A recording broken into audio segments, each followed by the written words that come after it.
ਦਰਸ਼ਕੋ, break ਤੋਂ ਬਾਅਦ ਤੁਹਾਡਾ ਸਵਾਗਤ ਹੈ ਜੀ। ਡਾਕਟਰ ਸਾਹਿਬ ਵੈਲਕਮ ਬੈਕ ਜੀ। ਡਾਕਟਰ ਸਾਹਿਬ, ਸਾਡੇ ਕੋਲ ਫੇਸਬੁੱਕ ਮੈਸੇਜ ਆਇਆ ਹੈ ਮਨਦੀਪ ਸਿੰਘ ਜੀ ਦਾ। ਇਹ ਲਿਖਦੇ ਹਨ, ਵਾਹਿਗੁਰੂ ਜੀ ਕਾ ਖਾਲਸਾ ਵਾਹਿਗੁਰੂ ਜੀ ਕੀ ਫਤਿਹ। ਪਿਆਰ ਭਰੀ ਸਤਿ ਸ੍ਰੀ ਅਕਾਲ ਡਾਕਟਰ ਅਮਰਜੀਤ ਸਿੰਘ ਜੀ ਅਤੇ ਭੈਣ ਨੀਲਮ ਕੌਰ ਜੀ। ਗੁਰੂ ਜੀ ਦੀ ਕਿਰਪਾ ਸਦਕਾ ਇੱਕ ਰੰਗੀ ਹੋਈ ਰੂਹ ਜੀ ਦੀ ਕਥਾ ਸੁਣ ਰਿਹਾ ਸੀ। ਖਾਲਸਾ ਜੀ ਨੂੰ ਕਿਸੇ ਨੇ ਪੁੱਛਿਆ ਖਾਲਸਾ ਰਾਜ ਕਦੋਂ ਆਊਗਾ, ਤੇ ਖਾਲਸਾ ਜੀ ਨੇ ਬਹੁਤ ਸੋਹਣਾ ਜਵਾਬ ਦਿੱਤਾ। ਕਹਿੰਦੇ ਗੁਰੂ ਗੋਬਿੰਦ ਸਿੰਘ ਜੀ ਤਾਂ ਅੱਜ ਵੀ ਖਾਲਸਾ ਰਾਜ ਦੀਆਂ ਚਾਬੀਆਂ ਲੈ ਕੇ ਅਨੰਦਪੁਰ ਸਾਹਿਬ ਵਿੱਚ ਬਿਰਾਜਮਾਨ ਹਨ, ਪਰ ਕਿਸੇ ਨੇ ਆਪਣੇ 5 ਚੋਰਾਂ ਨੂੰ ਮਾਰ ਲਿਆ ਹੈ। ਕੋਈ ਹੈ ਜੋ ਗੁਰੂ ਜੀ ਨਾਲ ਸਿਰ ਚੱਕ ਕੇ ਗੱਲ ਕਰ ਸਕਦਾ ਹੈ। ਬਹੁਤ ਹੀ ਡੂੰਘੀ ਗੱਲ ਹੈ, ਸਾਨੂੰ ਸਭ ਨੂੰ ਸਮਝਣ ਦੀ ਲੋੜ ਹੈ। ਵਾਹਿਗੁਰੂ ਜੀ। ਜੀ ਡਾਕਟਰ ਸਾਹਿਬ। ਵੀਰ ਮਨਦੀਪ ਸਿੰਘ ਜੀ ਦਾ ਬਹੁਤ ਬਹੁਤ ਸ਼ੁਕਰੀਆ, ਉਹਨਾਂ ਨੇ ਸਾਨੂੰ ਲਿਖਿਆ। ਉਹਨਾਂ ਦੀ ਲਿਖਤ ਕਾਫੀ ਦਿਨਾਂ ਦੀ ਆਈ ਹੋਈ ਹੈ ਜੀ। ਅੱਜ ਦੇ ਇਸ ਪ੍ਰੋਗਰਾਮ 'ਚ ਮੈਂ ਇਸ ਲਈ ਵੀ ਪਿਕ ਕੀਤਾ ਕਿ ਬਹੁਤ ਵਾਰ ਜਦੋਂ ਅਸੀਂ ਰਾਜ ਸ਼ਕਤੀ ਦੀ ਗੱਲ ਕਰਦੇ ਹਾਂ, ਇਹਦੇ 'ਚ ਕੋਈ ਸ਼ੱਕ ਨਹੀਂ ਹੈ ਕਿ 10ਵੇਂ ਪਾਤਸ਼ਾਹ ਨੇ ਗੁਰੂ ਨਾਨਕ ਸਾਹਿਬ ਦੀ ਉਸ ਵਿਚਾਰਧਾਰਾ, ਆਈਡੀਓਲੋਜੀ, ਫਿਲਾਸਫੀ ਦੇ ਉੱਤੇ ਫਾਈਨਲ ਸਟੈਂਪ ਲਾਈ ਜੀ। 1469 ਈਸਵੀ 'ਚ ਗੁਰੂ ਨਾਨਕ ਸਾਹਿਬ ਦਾ ਪ੍ਰਕਾਸ਼ ਹੁੰਦਾ ਹੈ। 1699 ਈਸਵੀ 'ਚ ਖਾਲਸਾ ਪੰਥ ਦੀ ਸਾਜਨਾ ਹੁੰਦੀ ਹੈ। 230 ਵਰੇ ਉਸ ਮਨੁੱਖ ਨੂੰ ਘੜਿਆ ਗਿਆ ਉਸ ਧਰਤੀ ਦੇ ਖਿੱਤੇ ਦੇ ਵਿੱਚ, ਜਿਸ ਨੂੰ ਤਹਿਜ਼ੀਬ ਦਿੱਤੀ ਗਈ, ਜਿਸ ਨੂੰ ਜ਼ਬਾਨ ਦਿੱਤੀ ਗਈ, ਜਿਸ ਨੂੰ ਇੱਕ ਕਾਮਨ ਜਿਹੜਾ ਪਿਲਗ੍ਰਿਮੇਜ ਸੈਂਟਰ ਦਿੱਤਾ ਗਿਆ, ਜ਼ਾਤ ਪਾਤੀ ਬੰਧਨ ਤੋੜੇ ਗਏ, ਹਰਿਮੰਦਰ ਦਿੱਤਾ ਗਿਆ, 4 ਦਰਵਾਜ਼ਿਆਂ ਦਾ, ਇਨਸਾਨੀਅਤ ਦਾ, ਰੱਬ ਦਾ ਘਰ, ਗੁਰੂ ਗ੍ਰੰਥ ਸਾਹਿਬ ਦੇ ਰੂਪ ਦੇ ਵਿੱਚ ਜਿਹੜਾ ਉਹ ਇਨਸਾਨੀਅਤ ਦਾ ਗ੍ਰੰਥ ਦਿੱਤਾ ਗਿਆ, ਜਿਸ ਦੇ ਵਿੱਚ ਅੱਡ-ਅੱਡ ਵਿਚਾਰਧਾਰਾਵਾਂ ਦੇ ਨਾਲ, ਅੱਡ-ਅੱਡ ਜ਼ਾਤਾਂ ਮਜ਼ਹਬਾਂ ਨਾਲ ਸੰਬੰਧਿਤ ਜਿਹੜੇ ਭਗਤ ਜਨ ਸਨ, ਫਕੀਰ ਸਨ, ਉਹਨਾਂ ਦੇ ਕਲਾਮ ਨੂੰ ਵੀ ਆਪਣੇ ਕਲਾਮ ਦੇ ਨਾਲ ਗੁਰੂ ਸਾਹਿਬ ਨੇ ਸ਼ਾਮਲ ਕੀਤਾ ਜੀ। ਲੀ ਤਖਤ ਤੋਂ 2 ਫੁੱਟ ਉੱਚਾ ਅਕਾਲ ਤਖਤ, ਮੀਰੀ ਪੀਰੀ ਦੀਆਂ 2 ਤਲਵਾਰਾਂ। ਸੋ ਇਹ ਸਾਰੀ ਜਿਹੜੀ ਲਗਾਤਾਰਤਾ ਦੇ ਨਾਲ 230 ਸਾਲ ਦੀ ਟ੍ਰੇਨਿੰਗ ਤੋਂ ਬਾਅਦ 1699 ਈਸਵੀ ਦੀ ਵਿਸਾਖੀ ਨੂੰ ਫਿਰ ਉਸੇ ਹੀ ਖੰਡੇ ਤਾਰ ਤੋਂ, ਜਿਸ ਪ੍ਰਥਾਏ ਪਹਿਲੇ ਹੀ ਗੁਰੂ ਸਾਹਿਬ ਦੀ ਬਾਣੀ ਜਦੋਂ ਅਸੀਂ ਆਨੰਦ ਸਾਹਿਬ ਪੜ੍ਹਦੇ ਹਾਂ ਕਿ ਖੰਨਿਓ ਤਿੱਖੀ ਵਾਲੋਂ ਨਿੱਕੀ ਏਤ ਮਾਰਗ ਜਾਣਾ, ਗੁਰ ਪ੍ਰਸਾਦੀ ਜਿਨੀ ਆਪ ਤਜਿਆ ਹਰ ਵਾਸਨਾ ਸਮਾਣੀ, ਕਹਿ ਨਾਨਕ ਚਾਲ ਭਗਤਾਂ ਜੁਗੋ ਜੁਗ ਨਿਰਾਲੀ। ਕਿ ਖੰਡੇ ਦੀ ਧਾਰ ਤੋਂ ਤਿੱਖੀ ਤੇ ਵਾਲਾਂ ਤੋਂ ਬਰੀਕ ਇਹ ਸਿੱਖੀ। ਔਰ ਸੱਚਮੁੱਚ ਜਿਹੜੀ ਫਿਰ ਪਰਖ ਹੈ ਖਾਲਸੇ ਦੀ, 1699 ਈਸਵੀ ਦੀ ਵਿਸਾਖੀ ਨੂੰ 80,000 ਦੇ ਇਕੱਠ ਵਿੱਚ ਖੰਡੇ ਦੀ ਧਾਰ ਤੋਂ 5 ਸਿੱਖ ਜਿਹੜੇ ਨੇ ਉਹ ਪਰਖੇ ਜਾਂਦੇ ਨੇ, ਆਪਣਾ ਆਪਾ ਗੁਰੂ ਦੇ ਅੱਗੇ ਸਮਰਪਣ ਕਰਦੇ ਨੇ ਔਰ ਖਾਲਸਾ ਪੰਥ ਦੇ ਉਹ ਪਿਆਰੇ, ਗੁਰੂ ਕੇ ਪਿਆਰੇ ਬਣਦੇ ਨੇ। ਔਰ ਇਸ ਵਾਕਿਆ ਤੋਂ ਅਸੀਂ ਸਾਰੇ ਵਾਕਿਫ ਹੈ।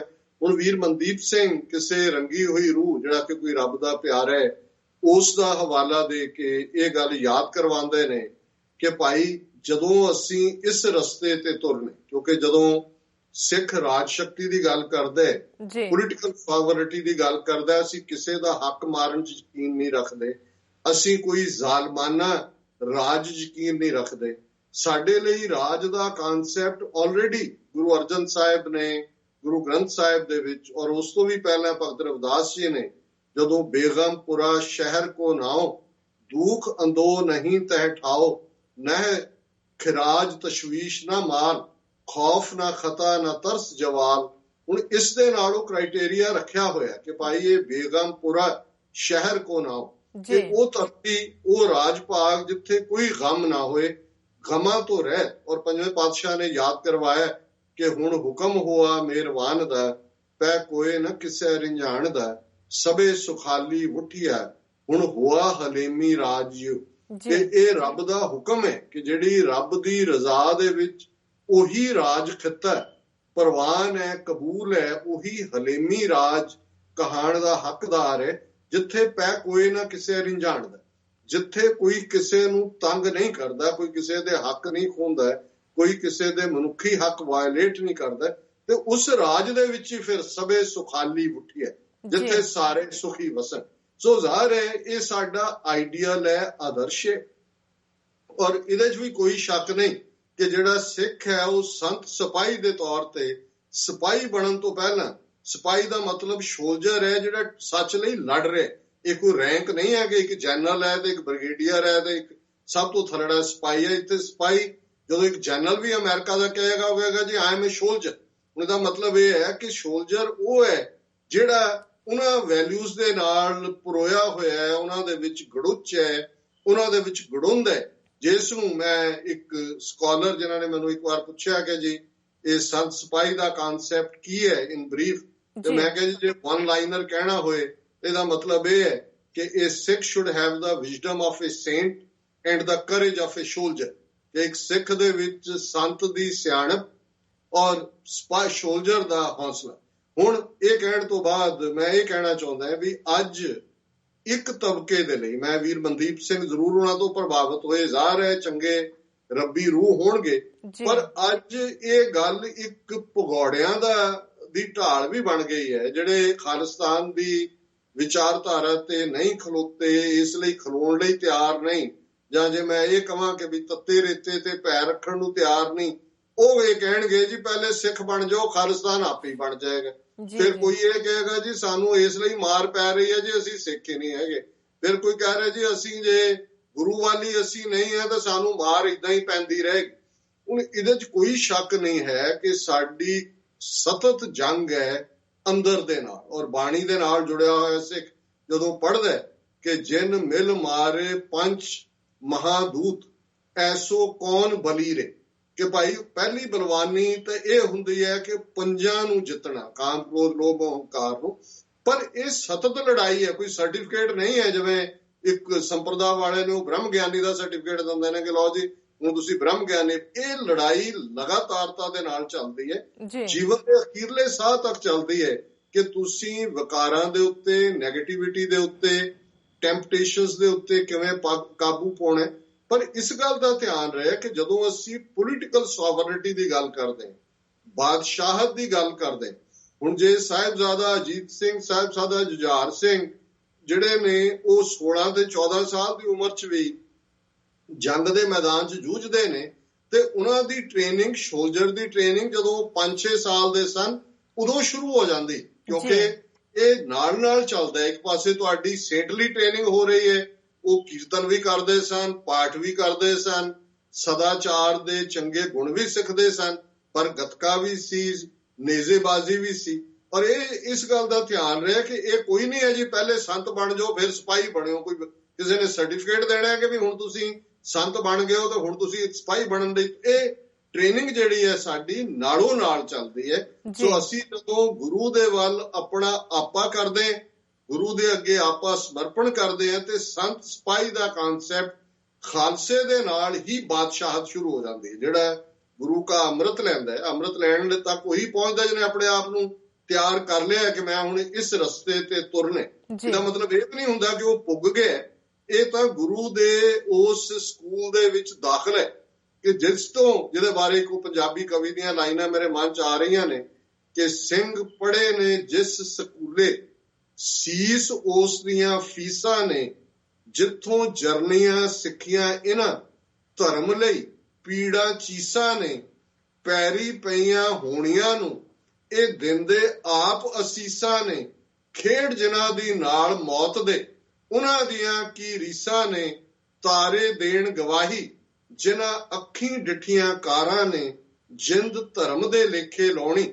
ਸਿੱਖਿਆ ਏ ਸਰਦਾਰਾਂ ਨੇ। ਜ਼ਾਹਰ ਹੈ ਕਿ ਸਾਡਾ ਜੀਵਨ ਧਰਮ ਨੂੰ ਸਮਰਪਿਤ ਹੈ, ਪਰ ਇਸ ਦਾ ਇੱਕ ਬਹਾਨਾ ਨਹੀਂ ਹੋਣਾ ਚਾਹੀਦਾ। ਅੱਜ ਜਿਵੇਂ ਇੱਕ ਵੱਡਾ ਤਬਕਾ ਜਿਹੜਾ ਭਗੌੜਾ ਤਬਕਾ ਹੈ ਉਹ ਇਸ ਦੇ ਪਿੱਛੇ ਛੁਪ ਜਾਂਦਾ ਹੈ। ਅਸੀਂ ਸਮਝਦੇ ਹਾਂ ਕਿ ਗੁਰੂ ਦੇ ਉੱਤੇ ਨਿਸ਼ਚਾ ਰੱਖ ਕੇ ਸਾਡੀ ਦੋਨੋਂ ਤਰ੍ਹਾਂ ਦੀ ਜੰਗ, ਅੰਦਰ ਦੀ ਜੰਗ ਵੀ ਬਰਾਬਰ ਜਾਰੀ ਰਹਿਣੀ ਚਾਹੀਦੀ ਹੈ ਔਰ ਉਹ ਬਾਣੀ ਦੇ ਨਾਲ, ਰੂਹਾਨੀਅਤ ਦੇ ਨਾਲ ਹੈ। ਪਰ ਜਦੋਂ ਅਸੀਂ ਗੁਰੂ ਦਾ ਇਹ ਹੁਕਮ ਦੇਖਦੇ ਹਾਂ ਕਿ ਖਾਲਸਾ ਸੋਈ ਜੋ ਚੜੇ ਤੁਰੰਗ, ਖਾਲਸਾ ਸੋਏ ਜੋ ਕਰੇ ਨਿਤ ਜੰਗ। ਹੁਣ ਕਈ ਕਹਿਣਗੇ ਜੀ ਇਹ ਜੰਗ ਦਾ ਮਤਲਬ ਹੈ ਅੰਦਰ ਦੇ ਵਿਕਾਰਾਂ ਨਾਲ, ਤੇ ਮੈਂ ਕਿਹਾ ਜੀ ਤੁਰੰਗ ਦਾ ਕੀ ਮਤਲਬ ਹੁੰਦਾ ਹੈ? ਤੁਰੰਗ ਦਾ ਮਤਲਬ ਹੁੰਦਾ ਘੋੜਾ, ਕਿ ਖਾਲਸਾ ਹੋਇਆ ਜਿਹੜਾ ਘੋੜ ਸਵਾਰੀ ਕਰੇ। ਤੇ ਮੈਂ ਕਿਹਾ ਜੀ ਹੁਣ ਘੋੜੇ ਤੇ ਚੜ੍ਹ ਕੇ ਵਿਕਾਰਾਂ ਦੇ ਨਾਲ ਲੜਨਾ, ਵੀ ਵਿਕਾਰਾਂ ਦੇ ਨਾਲ ਲੜਾਈ ਤਾਂ ਲਗਾਤਾਰਤਾ ਦੇ ਨਾਲ ਹੈ। ਸੋ ਗੁਰੂ ਸਾਹਿਬ ਨੇ ਇਹੀ ਯਾਦ ਕਰਵਾਇਆ ਕਿ ਕਿਤੇ ਸਿਰਫ ਇਹ ਰੱਬ ਰੱਬ ਕਰਦੇ ਆ ਸਿੱਧਾਂ ਜੋਗੀਆਂ ਔਰ ਆਮ ਇਹਨਾਂ ਵਾਂਗੂ ਜਿਹੜਾ ਉਹ ਦੌੜ ਹੀ ਨਾ ਜਾਏ ਉਸ ਸੰਸਾਰ ਤੋਂ। ਤੁਸੀਂ ਖਾਲਸਾ ਹੋ, ਤੁਸੀਂ ਸੰਤ ਸਿਪਾਹੀ ਹੋ, ਤੁਸੀਂ ਇਸ ਧਰਤੀ ਦੇ ਉੱਤੇ ਤੁਹਾਡੇ ਜ਼ਿੰਮੇ ਇਹ ਕੰਮ ਹੈ ਕਿ ਖਾਲਸਾ ਸੋਏ ਜੋ ਨਿਰਧਨ ਕੋ ਪਾਲੇ, ਖਾਲਸਾ ਸੋਏ ਜੋ ਦੁਸ਼ਟ ਕੋ ਗਾਲੇ। ਕਿ ਖਾਲਸਾ ਉਹ ਹੈ ਜਿਹੜਾ ਨਿਰਧਨ ਦਾ, ਗਰੀਬ ਦਾ, ਡਾਊਨ ਟਰੋਡਨ ਦਾ, ਓਪਰੈਸਡ ਦਾ, ਰਿਪਰੈਸਡ ਦਾ, ਸੁਪਰੈਸਡ ਦਾ ਰੱਖ ਹੈ, ਉਸ ਦੇ ਲਈ ਖਲੋਂਦੇ। ਔਰ ਜਿਹੜਾ ਅਲਟੀਮੇਟਲੀ ਦੁਸ਼ਟ ਕੋ ਗਾਲੇ, ਜਿਹੜਾ ਦੁਸ਼ਟ ਨੂੰ, ਟਾਇਰੈਂਟ ਨੂੰ, ਜ਼ੁਲਮ ਕਰਨ ਵਾਲੇ ਨੂੰ ਪਨਿਸ਼ ਕਰਦਾ ਹੈ, ਸਜ਼ਾ ਯਾਫਤਾ ਕਰਦਾ ਹੈ। ਸੋ ਵੀਰ ਮਨਦੀਪ ਸਿੰਘ ਜੀ ਦਾ ਬਹੁਤ ਬਹੁਤ ਸ਼ੁਕਰੀਆ, ਉਹਨਾਂ ਨੇ ਸਾਨੂੰ ਲਿਖਿਆ। ਜੀ ਡਾਕਟਰ ਸਾਹਿਬ, ਸਮਾਂ ਸਾਨੂੰ ਇਜਾਜ਼ਤ ਨਹੀਂ ਦਿੰਦਾ ਕਿ ਆਪਾਂ ਹੋਰ ਈਮੇਲਸ ਪੜ੍ਹੀਏ, ਤੇ ਤੁਸੀਂ ਸਾਡੇ ਦਰਸ਼ਕਾਂ ਨੂੰ ਦੱਸ ਦਿਓ, 2 ਮਿੰਟ ਰਹਿ ਗਏ ਨੇ ਸਾਡੇ ਕੋਲ, ਤੁਸੀਂ ਸਾਡੇ ਦਰਸ਼ਕਾਂ ਨੂੰ ਦੱਸ ਦਿਓ ਅੱਜ ਦਾ ਵਿਚਾਰ। ਜਿਵੇਂ ਅਸੀਂ ਲਗਾਤਾਰਤਾ ਨਾਲ ਗੁਰਬਾਣੀ ਚੋਂ ਅੱਡ-ਅੱਡ ਦਿਨ ਵਿਚਾਰ ਦੇ ਲਈ ਸ਼ਬਦ ਚੁਣਦੇ, ਰਾਗ ਗੌੜੀ 52 ਅੱਖਰੀ ਕਬੀਰ ਜੀਓ ਕੀ, ਇਸ ਨੂੰ ਅਸੀਂ ਵਿਚਾਰ ਅਧੀਨ ਲਿਆਂਦਾ ਹੋਇਆ। ਅੱਜ 2 ਸ਼ਬਦ ਜਿਹੜੇ ਇਸ ਵਰਣਮਾਲਾ ਦੇ ਜਿਹੜੇ ਨੇ 52 ਅੱਖਰੀ ਚੋਂ, ਉਹਨਾਂ ਦੇ ਉੱਤੇ ਆਧਾਰਿਤ ਸ਼ਲੋਕ ਨੇ। ਇੱਕ ਥੱਥਾ ਤੇ ਇੱਕ ਦੱਦਾ, ਤੇ ਥੱਥੇ ਨੂੰ ਆਧਾਰ ਬਣਾ ਕੇ ਕਬੀਰ ਸਾਹਿਬ ਫਰਮਾਉਂਦੇ ਨੇ, ਥੱਥਾ ਅਥਾ ਥਾ ਨਹੀਂ ਪਾਵਾ, ਉਹ ਅਥਾ ਇਉ ਥਿਰ ਨਾ ਰਹਾਵਾ, ਥੋੜੈ ਥਲ ਥਾਨਕ ਆਰੰਭੈ, ਬਿਨ ਹੀ ਥਾਬੈ ਮੰਦਰ ਥੰਬੈ। ਕਬੀਰ ਸਾਹਿਬ ਯਾਦ ਕਰਵਾਉਂਦੇ ਨੇ ਕਿ ਥੱਥਾ ਸ਼ਬਦ ਇਹ ਗੱਲ ਯਾਦ ਕਰਵਾਉਂਦਾ ਹੈ ਕਿ ਉਹ ਰੱਬ ਅਥਾ ਹੈ। ਅਥਾ ਅਸੀਂ ਕਹਿੰਦੇ ਹਾਂ ਜਿਸ ਦਾ ਅੰਤ ਨਾ ਪਾਇਆ ਜਾ ਸਕੇ, ਅੰਗਰੇਜ਼ੀ ਚ ਕਹਿੰਦੇ ਨੇ ਅਨਫੈਥਮੇਬਲ। ਇਹ ਥੱਥਾ ਇਹ ਯਾਦ ਕਰਵਾਉਂਦਾ ਹੈ ਕਿ ਰੱਬ ਉਹ ਅਥਾ ਹੈ, ਥਾ ਨਹੀਂ ਪਾਵਾ, ਉਸ ਦੀ ਥਾ ਨਹੀਂ ਪਾਈ ਜਾ ਸਕਦੀ। ਉਹ ਅਥਾ ਇਹ ਥਿਰ ਨਾ ਰਹਾਵਾ। ਹੁਣ ਜਿਹੜਾ ਮਨੁੱਖ ਥਾ ਪਾਉਣਾ ਚਾਹੁੰਦਾ, ਕਬੀਰ ਸਾਹਿਬ ਕਹਿੰਦੇ ਨੇ ਕਿ ਭਾਈ ਉਹ ਤਾਂ ਥਿਰ ਨਾ ਰਹਿਣ ਵਾਲਾ, ਤੇ ਰੱਬ ਅਥਾ ਹੈ, ਥੋੜ੍ਹਾ ਥਲ ਥਾਨਕ ਆਰੰਭ ਹੈ। ਪਰ ਇਹ ਮਨੁੱਖ ਦੇ ਅੰਦਰ ਹਉਮੈ, ਹੰਕਾਰ ਹੈ, ਉਹ ਥੋੜੀ ਜਿਹੀ ਥਾਂ ਦੇ ਉੱਤੇ ਹੀ ਆਪਣੀ ਨਿੱਕੀ ਜਿਹੀ ਪ੍ਰਾਪਤੀ ਨੂੰ ਹੀ ਜਿਹੜਾ ਉਹ ਆਧਾਰ ਬਣਾ ਕੇ ਆਪਣੇ ਕਿਲੇ ਉਸਾਰਦੇ। ਪਰ ਹੁੰਦਾ ਕੀ ਹੈ, ਬਿਨ ਹੀ ਥੰਬੈ ਮੰਦਰ ਥੰਮੇ। ਮੰਦਰ ਘਰ ਨੂੰ ਕਹਿੰਦੇ ਨੇ ਕਿ ਉਸ ਦਾ ਕਿਉਂਕਿ ਯਕੀਨ ਨਹੀਂ ਹੈ ਰੱਬ ਤੇ, ਕੋਈ ਥੰਮਲਾ ਉਹਨੇ ਯਕੀਨ ਦਾ ਖੜਾ ਨਹੀਂ ਕੀਤਾ, ਤੇ ਉਹ ਰੱਬ ਦੀ ਯਾਦ ਤੋਂ ਬਿਨਾਂ, ਰੱਬ ਦੀ ਹੋਂਦ ਤੋਂ ਬਿਨਾਂ ਜਿਹੜਾ ਹਵਾਈ ਕਿਲਾ ਉਸਾਰਦਾ, ਉਹ ਫਿਰ ਅਲਟੀਮੇਟਲੀ ਜਿਹੜਾ ਉਹ ਜਿਵੇਂ ਗੁਰੂ ਸਾਹਿਬ ਨੇ ਯਾਦ ਕਰਵਾਇਆ ਸੀ ਕਿ ਭਾਈ ਜਿਵੇਂ ਜਿਉਂ ਬਾਲੂ ਕੀ ਭੀਤ, ਜਿਵੇਂ ਰੇਤ ਦਾ ਦਰਵਾਜ਼ਾ, ਰੇਤ ਦਾ ਘਰ ਡਿੱਗ ਪੈਂਦਾ, ਇਵੇਂ ਹੀ ਜਿਹੜਾ ਰੱਬ ਦੀ ਯਾਦ ਤੋਂ ਬਿਨਾਂ ਕੋਈ ਬਣਾਇਆ ਹੋਇਆ ਹਵਾਈ ਮਹਿਲ ਆ, ਉਹ ਡਿੱਗ ਪੈਂਦੇ। ਤੇ ਦੱਦਾ ਅੱਖਰ ਦੇ ਨਾਲ ਕਬੀਰ ਸਾਹਿਬ ਫਰਮਾਉਂਦੇ ਨੇ, ਦੱਦਾ ਦੇਖ ਜੋ ਬਿਨਸਨ ਹਾਰੈ, ਜਸ ਅਦੇਖ ਤਸ ਰਾਖ ਵਿਚਾਰੈ, 10ਵੇਂ ਦੁਆਰ ਕੁੰਚੀ ਜਬ ਦੀਜੈ, ਤੋ ਦਿਆਲ ਕੋ ਦਰਸ਼ਨ ਕੀਜੈ। ਕਿ ਦੱਦਾ ਗੱਲ ਇਹ ਤੁਹਾਨੂੰ ਯਾਦ ਕਰਵਾਉਂਦਾ ਹੈ ਕਿ ਦੇਖ ਕਿ ਜੋ ਵੀ ਤੂੰ 4 ਚਫੇਰੇ ਦੇਖ ਰਿਹਾ ਉਹ ਬਿਨਸਨ ਹਾਰਾ, ਉਸਨੇ ਨਹੀਂ ਰਹਿਣਾ। ਇਹ ਧਰਤੀ, ਤਾਰੇ, ਸਿਆਰੇ, ਇਹਨਾਂ 'ਚ ਵੀ ਇੰਨੀਆਂ ਤਬਦੀਲੀਆਂ ਹੁੰਦੀਆਂ ਨੇ, ਕਿੰਨੇ ਪੈਦਾ ਹੁੰਦੇ ਨੇ, ਜਿਹਨੂੰ ਯਾਦ ਕਰਵਾਇਆ ਕਿ ਕਈ ਵਾਰ ਪਸਰਿਓ ਪਾਸਾਰਾ, ਕਈ ਵਾਰ ਕ੍ਰੀਏਸ਼ਨਸ ਹੁੰਦੀਆਂ, ਡਿਸਟਰੋਏ ਹੋ ਜਾਂਦੀਆਂ, ਉਹਨਾਂ 'ਚੋਂ ਹੋਰ ਨਿਕਲ ਆਉਂਦਾ। ਜਸ ਅਦੇਖ ਤਸ ਰਾਖ ਵਿਚਾਰਾ, ਕਿ ਆਪਣੇ ਆਪ ਨੂੰ ਉਸ ਦੇ ਉੱਤੇ ਆਪਣਾ ਧਿਆਨ ਕੇਂਦਰਿਤ ਕਰ ਜਿਹਨੇ ਹਮੇਸ਼ਾ ਰਹਿਣਾ। ਹਮੇਸ਼ਾ ਰਹਿਣ ਵਾਲੇ ਰੱਬ ਨੂੰ ਕੰਟੈਂਪਲੇਟ ਕਰ, ਉਸ ਨੂੰ ਯਾਦ ਕਰ। ਔਰ ਜਦੋਂ ਤੂੰ ਉਸ ਦੀ ਯਾਦ ਵਿੱਚ ਜੁੜੇਗਾ, 10ਵੇਂ ਦੁਆਰ ਕੁੰਚੀ ਜਬ ਦੀਜੈ, ਕਿ ਜਦੋਂ ਉਹਦੀ ਯਾਦ ਦੇ ਨਾਲ ਤੂੰ ਜੁੜ ਜਾਏਗਾ, 10ਵੇਂ ਦੁਆਰ ਕੁੰਚੀ ਜਬ ਦੀਜੈ, ਤੋ ਦਿਆਲ ਕੋ ਦਰਸ਼ਨ ਕੀਜੈ। ਇਹ 9 ਸਾਡੇ ਆਊਟਲੈਟ ਨੇ ਬਾਹਰਲੀ ਦੁਨੀਆ ਦੇ ਨਾਲ ਡੀਲ ਕਰਨ ਦੇ।